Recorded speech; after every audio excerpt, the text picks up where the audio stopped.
तो बच्चों let us read the question first. यहाँ पे क्वेश्चन में बोला है in the question 2 statements are given, statement 1 and 2 दिए गए हैं हमें बताना है if statement 1 and 2 are correct, both statement 1 and 2 are incorrect, if statement 1 is correct 2 is incorrect, statement 1 is incorrect and statement 2 is correct. Statement 1 में बोला गया transamination involves transfer of amino group from glutamate to the keto group of a keto acid to form other amino acid in presence of transaminase enzymes। 2 में बोला गया free living nitrogen fixing aerobic microbes are Azotobacter and Biserinckia and Rhodospirillum is anaerobic and free living। तो यहाँ पर जो कि concept use किया जाएगा that will be nitrogen fixation। दोनों के दोनों स्टेटमेंट्स की बात करेंगे, starting with the statement 1। Statement 1 में क्या है, ट्रांसएमिनेशन की बात करेंगे। देखो ट्रांसएमिनेशन में क्या होता है, पहले आपको अमीनो एसिड का एक बेसिक स्ट्रक्चर पता होना चाहिए।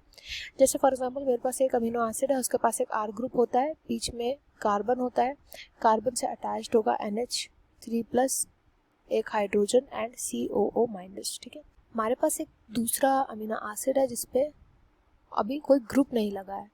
ठीक है, तो यहाँ पर अमीनो ग्रुप जो है वो प्रेजेंट नहीं है, तो यहाँ पर कैसा स्ट्रक्चर होगा, यहाँ पर एक कीटो ग्रुप बना हुआ होगा। ये क्या होता है, इसको हम बोलते हैं कीटो ग्रुप। ये पूरा होता है कीटो ग्रुप।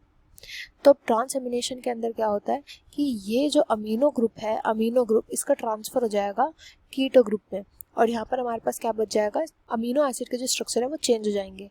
तो हमारे पास बचेगा कि R1C COO- और यहाँ पर डबल बॉन्ड O होगा, और R2 जो होगा वो R1 जैसा दिखने लगेगा, यानी दूसरे अमीनो एसिड जैसा दिखने लगेगा ये। तो यहाँ पर क्या हुआ, एक दूसरा अमीनो एसिड बन गया पहले वाले अमीनो एसिड से with the process of transamination. Transamination में जो एंजाइम यूज किया जाता है वो होता है ट्रांसएमिनेज। तो यहाँ पर क्या हुआ, NH4+ यानी अमोनियम आयन का यहाँ पर ट्रांसफर होता है ट्रांसएमिनेशन के अंदर। अच्छा, अब क्वेश्चन में बोला गया है कि transfer of amino acid group glutamate से होता है। बिल्कुल सही बात है। मोस्ट ऑफ द टाइम जो ये डोनर वाला होता है ना अमीनो एसिड, ये मोस्ट ऑफ द टाइम होता है ग्लूटामिक एसिड है, जिसको हम ग्लूटामेट भी बोलते हैं, ग्लूटामिक एसिड या फिर ग्लूटामेट जिसको हम बोलते हैं। एंड इसी की मदद से नए अमीनो एसिड्स का फॉर्मेशन होता है। तो स्टेटमेंट 1 एकदम करेक्ट स्टेटमेंट है।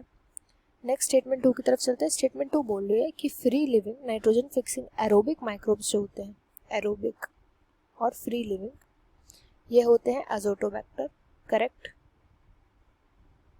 Azotobacter and बेसरिंकिया। तो ये बिल्कुल करेक्ट बात बोल गई है, ये एरोबिक होते हैं, वेयर एज रोडोस्पाइरिलम